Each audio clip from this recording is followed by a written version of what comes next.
AFL Guernsey. We haven't even spoken to him. Look, we had the choice there. We didn't have anyone penciled in. Well, we had people penciled, but they'd gone beforehand, of course, and rather than do nothing, we did something. So, if it ever eventuates, you know, Brett Hardy would have a very big job in his hand because of his age and mid-season, and but now he's an intriguing footballer, in my opinion. Well, I've been around the game long enough to know that you've got to consider everything seriously, and until I speak to the Swans, I'm really going to leave my options open, yes. In other moves of significance, Essendon will add to its Aboriginal army of players after picking former Fitzroy and St Kilda forward Dale Kickett, who will join his cousin Derek in a black and red Guernsey. Derek's been a really good player for us. Michael Long's been a very good player for us. Gavin Wingham and Lachlan Ross is starting to become a very good player for us. And I think that, you know, there's a different sort of footy there, and I feel that it's worth tapping. In other moves, St Kilda picked up Anthony Harvey, the brother of the brilliant Robert Harvey. North Melbourne picked up the brother of Phil and Jimmy Cracker, Andrew, who played 3 senior games before going to Sandringham. Look, we know he's got a bit of ability. He was very talented a couple of years ago. I don't think you lose your talent, and I spoke to him last night and said we're prepared to give him the chance, and he was very keen to do everything we asked, and well, who knows, the ball's in his court now.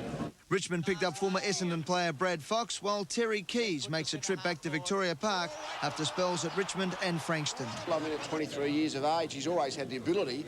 If he's developed the desire and the ability to work at it, well, he's capable of being a league player, so simple enough, really.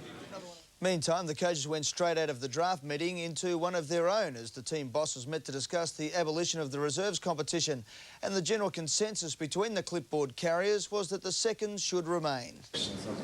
The coaches meeting chaired by Alan Jeans decided that they should meet on a regular basis, that they should make decisions above their own self-interest and for the benefit of football, and came to a, quote, general consensus that the reserves competition should remain. I think it's the best development system, and it's the clearest career path for players. It's a proven system over a long period of time. At the moment, the AFL has shelved plans to abolish the seconds, but there is no doubt that the coaches want to have more say than in the past and not leave the football decision solely in the hands of the general managers of their clubs, of which there has been obvious disagreements between the two. We've got to be above club interest, and we're just thinking about the game in general. Meantime, 2 Essendon players up before the tribunal tonight after being cited by the AFL investigation officers on trial by video cases.